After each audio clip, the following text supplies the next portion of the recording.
আসসালামু আলাইকুম। আজকে আমাদের এখানে হবে আমের আচার। এই জন্য প্রথমে আমরা লরিটা গরম করে নিয়েছি। এখন দিয়ে দেবো সরিষার তেল, খাঁটি সরিষার তেল। তো দেখো, এখন আমরা জালটা বাড়িয়ে দিয়েছি। এটা হচ্ছে আমার আম্মু। এখন হচ্ছে আমরা দিয়ে দেবো পেঁয়াজ বাটা ও রসুন বাটা, যেটা বাটা না মানে ছেঁচে রাখা হয়েছে সেটা। এখন এটা দিয়ে দেবো। এটা আমরা ভালো করে মিশিয়ে নেব। ওকে, এটা আমরা ভালো করে নেড়ে নেব। যত তেল দেবেন ততটা মজা হবে। আপনারা এটা ভেবে চিন্তে তেলটা দিবেন। দেখো, আমার আম্মু অনেক সুন্দর করে এটা করে নিচ্ছে। আমি একটু করবো। আমি মাত্র গোসল করে এসেছি।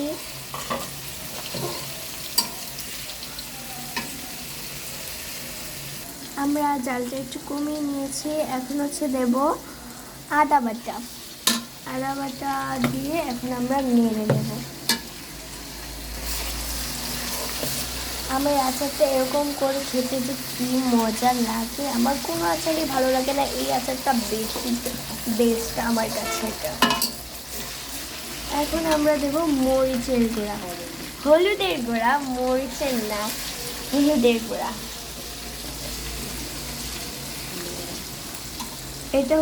এটাই হলো মরিচের গুঁড়া। এখন ভালো করে নেড়ে নেব। দেখেছো কত বড় লরি। এখন দেবো ধনিয়ার গুঁড়া, ভালো করে মিক্স করে নেব। এখন দেব জিরার গুঁড়া। এখন দেবো খালগোটা আর হচ্ছে গরম মশলা।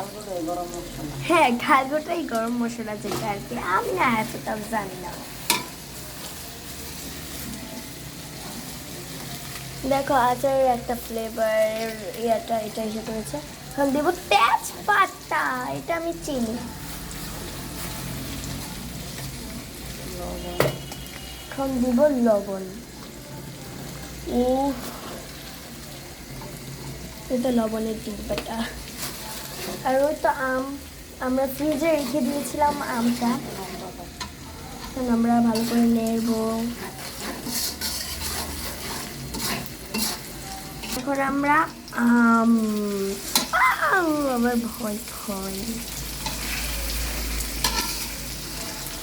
আসলে আমার না মন চায় না যে ভিডিওগুলো করি। আমার মাই আমাকে দেখিয়ে দেয়, বলে যে ভিডিওগুলো কর।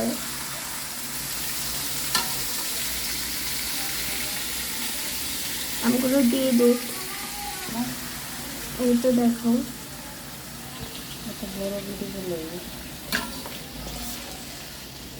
আমরা পুরো আমগুলো দিয়ে দেবো। গাইস, এত বড় ভিডিও তো আর করা যাবে না, তো পরের ব্লগে দেখতে পারবেন আমাদের আচারটা। এটাই কিন্তু শেষ, আর এগুলো দিতে হবে। তো পরের রেসিপিতে দেখা যাবে। বাই।